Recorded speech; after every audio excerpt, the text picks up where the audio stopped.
Green Bay Day to Day.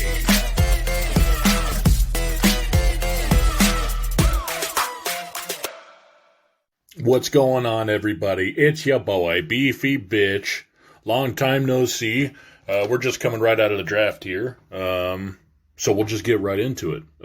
I'll just list, I guess, because I don't really pay too much attention to college football. You'll have to forgive me.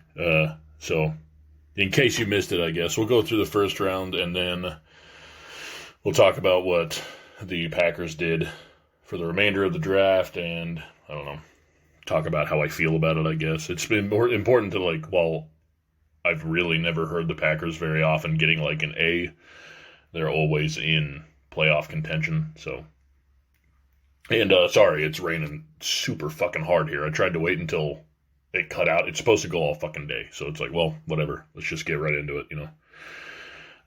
Okay, so at number 1, the Jags took Trevon Walker. As I understand, Georgia had a really good defense this year, so and defense wins championships.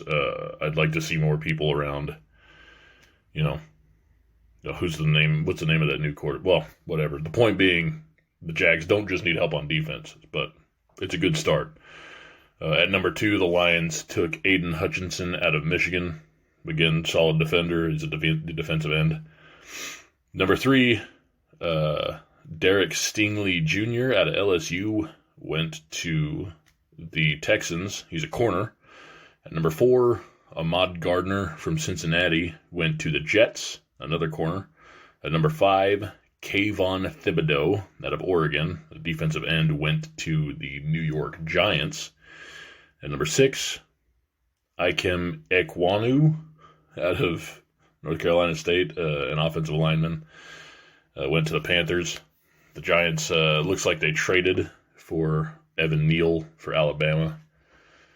I don't know who they traded with for sure, sorry. Then at number 8, the Falcons took Drake London from USC, a wide receiver. Charles Cross out of Mississippi State, whom is an offensive lineman, went out to Seattle, at number 9. Number 10, Garrett Wilson from Ohio State went to the Jets, a receiver. Number 11, Chris Olave from Ohio State, again, another receiver, went to the Saints. Another receiver, Jamison Williams, at number 12, went to the Lions. Number 13, a defensive tackle from Georgia, Jordan Davis, went to the Eagles. Number 14, Kyle Hamilton, Notre Dame, a safety, went to the Ravens. They needed some secondary help, even if it's just sustainability, Number 15, Kenyon Green from Texas A&M, an offensive lineman, went to Houston. Jahan Dotson at number 16, from Penn State, a receiver, went to the Commanders. Zion Johnson, Boston College, from Boston College, on the offensive line, went number 17 to the Chargers. Number 18, Traylon Burks from Arkansas, a receiver, went to the Titans. Number 19 for the Saints, Trevor Penning out of Northern Iowa, another lineman. Number 20, Kenny Pickett from Pittsburgh, goes to the Steelers. He's a quarterback. Out of Washington, Trent McDuffie, a corner, went to Kansas City, number 21. Number 22, the Packers took Quay Walker, an inside linebacker, again from Georgia. Like I say, they got a really good defense, apparently, so I won't be complaining about that too much. 23, Khair Elam. I'm sorry if I'm botching names here. Out of Florida, went to the Bills as a corner. Number 24, Tyler Smith out of Tulsa, went to the Cowboys. He's an offensive lineman, Number 25, Tyler Linderbaum out of Iowa is an offensive lineman, went to the Ravens. Number 26, Jermaine Johnson II, Florida State, went to the Jets. He's a defensive end. Number 27, Devin Lloyd out of Utah, went to the Jags, an inside linebacker. Number 28, Devontae Wyatt out of Georgia, again, is a defensive tackle. He went to the Packers. Number 29, Cole Strange out of Chattanooga went to the Pats. He's an offensive lineman. Number 30, the Chiefs took George Karlaftis from Purdue. He's a defensive end. Number 31, the Bengals took Daxton Hill out of Michigan. He's a safety. Number 32, Lewis Sine from Georgia went to the Vikings. He's also a safety. Okay, so that's all of the first round. In the second round, the Packers took Christian Watson, a receiver. In the third round, they took Sean Ryan, an offensive lineman. In the fourth, they took Romeo Dubs, I think, a receiver, and then Zach Tom, a lineman. In the fifth round, they took Kingsley Enagbare, an edge. Out of the seventh round, they didn't have any picks in the sixth round. They took Tariq Carpenter, the safety/linebacker. Jonathan Ford, a defensive lineman, Rashad Walker, an offensive lineman. And then Samri another wide receiver out of Nebraska. So, obviously we had some wide receiver, certainly depth issues, but, honestly, who the hell were we going to, suit? So we're good there. I'm glad that they got a few. And I always appreciate when they go defense. And boy, howdy did they. Looking here, that's 1, 2, 3, 4, 5 defenders. I generally, I think it's just kind of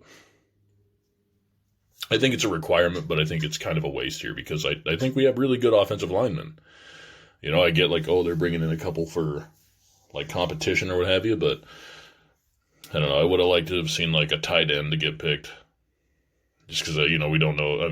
I assume Tunyon will play, at the beginning of the season, but he also has had a torn ACL now, and it's a huge issue. 3 receivers, I can't complain about that, but maybe a corner, just in that respect. I know that we did some good things, but it's just, here in my humble opinion, right? I'd like to see more. I'd like to see more defense than less. Though the Packers have always kind of been known for their offensive abilities. I don't know. I guess I'd like to see just a little bit more. And again, I know they fucking took 5 defensive players. What are you complaining about? But, I don't know. That secondary seems to, save for last year, it's never really all that good, But I suppose it's neither really here nor there. We'll see what happens, especially if they were able to keep the core nucleus of guys. And if Jair Alexander stuck around and can play, we'll see what happens. So, anyway, I don't know. There's we don't really have any news. It was all draft related anyway, as far as I know. So I guess I have a fan. I have a fucking, I don't know if it was a fan, but, I fucking received some mail from J.T. Linger. J is in Jock, T is in time, L is in lime, Linger, at gmail.com. It says, "Why are you such a beefy bitch?" JT, why are you such a fucking motherfucker? No, okay, no, I'm just fucking kidding. He asked me how come I'm not a huge fan of the NCAA of college football, and I don't hate it. There are definitely plenty of games. So why I'm so upset about this year in the NCAA is because I actually have a team. The state in which I live, they are my favorite team, right? Without divulging too much information about myself. So the season for that particular team was a lot of oh my gosh, against the really good teams, holy cow, they are playing very hard. Lose by a field goal. Oh geez, that's a pain. And then just the throwaway teams is how did we lose to those guys? We went toe to toe with number 6 in the nation. So already my team is just losers for the sake of losing for all intents and purposes. And Alabama wins every fucking year. Okay, except for the years that it doesn't. You're absolutely right. I'm just saying that it's like there's no fucking even the fucking okay, they start paying their players, great, and they've inducted that to the playoff, excellent. But all of that doesn't fucking really matter, Well, obviously they both are very good things. I'm just saying that it's in an extra instance in which the roll tide could get tripped up, and they don't. They just keep on winning, I don't know. It was the same thing as that the second Brady Belichick era where they got another 3, where they built another dynasty. It's just man, come on. Is anybody else fucking tired of it? It's just fucking, it's just boring to see. It's either Peyton Manning or Tom Brady or Ben Roethlisberger for fucking 17 years in the Super Bowl. One other dude went to the Super Bowl. I think there was a stat. Maybe it was last year, right? Between 2018 and 2000. One. Goddamn, dude, are you fucking kidding me? And it was Joe Flacco, by the way. So, all right. Okay, so let's just get into it. This is what everybody's been here. They've been waiting for. This is, okay. It's literally the biggest fucking moment in sports ever, okay? Why Matt Ryan and Matt Stafford, okay, are just not. They're not, all right? They're not. They're fucking not. Okay? They're fucking not, okay? Okay. So here's let me just give you a couple of Hall of Fame names. And then we'll talk about how they compare, because it's I know okay, well, when Stafford got injured, it wasn't his fault, but he takes a little bit of that shit when it, the Detroit Lions were bad out loud when Matt Stafford was there. It's yeah, he was part of the team. People wanted to give him his fucking flowers. I don't know if anybody here remembers, but they fucking wanted to give him his flowers to in an absurd degree just for winning a Super Bowl. And playing relatively fucking poorly in it. 3 scores to 2 picks is not a good ratio to have on any given Sunday, much less the most important fucking game you will ever play in your entire goddamn life, right? Okay, so let's just doing 3 of some of the greatest quarterbacks to have ever played, right? And again, this is the Hall of Fame that we're talking about, right? I mean, if you're going to talk about fucking Hall of Fame, that's where you're fucking putting yourself. No more of this oh, well, fucking buddy played with Detroit. Fucking Dan Marino played with the goddamn Dolphins. Who, okay, historically are not bad, but they weren't fucking very great until, Marino got there. So, and he made those guys literally Super Bowl contenders. Okay, so I have here Peyton Manning, Dan Marino, and Brett Favre. Okay, so we'll just go player by player instead of trying to, go, oh, this is your, and then, instead of jumping off each player. So Peyton Manning's yardage is 71,940 with 539 touchdowns, 251 picks, and a rating of 96.5. When you hear the other fellas that are not, in my opinion, Hall of Famers, you'll think of those ratings, and you'll think, well, they're actually pretty comparable, if not outright beating certainly the next 2 guys, if not, as well as Peyton Manning. So, and then you have Dan Marino. 61,361 yards, 420 scores, 252 picks, 86.4 rating. And then Brett Favre, 71,838 yards, 508 touchdowns, 336 picks. I think that is a standing record, by the way. And an 86 flat as a rating. And then we have Matt Ryan, who has 59,735 yards, 367 scores, 170 picks, 94.2 as a rating. Matt Stafford has 49,995 yards, 323 scores, 161 picks, a 91.1 rating. And Russell Wilson is our guest. I'm serious. I know. Listen. If you watched the fucking the first things first, I swear to fuck. I was gonna do this entire thing, and we'd talk about it a little bit after the draft, just because we want to fill some time later on. They did the fucking exact same thing. Basically, they, as soon as I saw it, I was like, well, I gotta fucking turn this off, because I don't want it to influence like my thoughts on like Matt Stafford as a quarterback, because really this is just a dissertation on like Stafford's resume. But I don't know. Once I saw Russell Wilson on First Things First, I was like, well, I gotta turn this the fuck. So I don't really even know what they were talking about, what they were saying. But so as a passer, Russell Wilson's yardage is 37,059, 292 scores, 87 picks, and a 101.8 rating. Now, again, that's as a passer, because if you really put Wilson's package together, I do think that he's a Hall of Famer.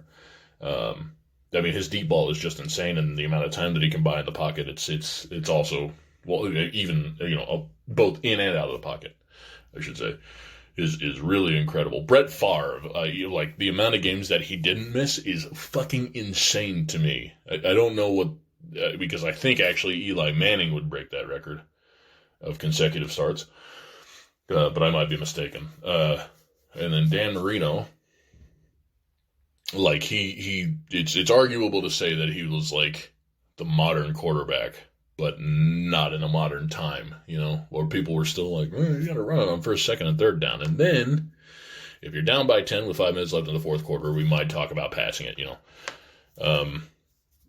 Peyton Manning, he kind of speaks for himself. I mean, just the amount of shit that he was like, he would shatter all the records, and with very nearly 100 picks fewer than Brett Favre. Well, I should say it's 85 to a precise. Putting an exact figure on it. And he was just, he could be lethal, and he just could tell, he could see at the line what was going on. It took Bill Belichick. You know what I mean? If not for having to face Bill Belichick every year, I mean, we might seriously be talking about. It's very possible, like 5 or 6 or fucking more rings than he's already got.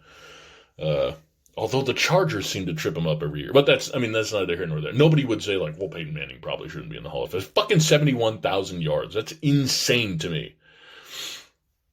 Okay, and then Matt Ryan is, he has an MVP, and he's been to a Super Bowl, but he's also one of those guys with that narrative of, like, one of the biggest blown leads in NFL history. It has to be said. It is something that has happened, right? And so I would say, yeah, when people would say, like, yeah, Matt Ryan's not a Hall of Famer, right? Like, okay, great. So he has very nearly 10,000 more yards than Matt Stafford.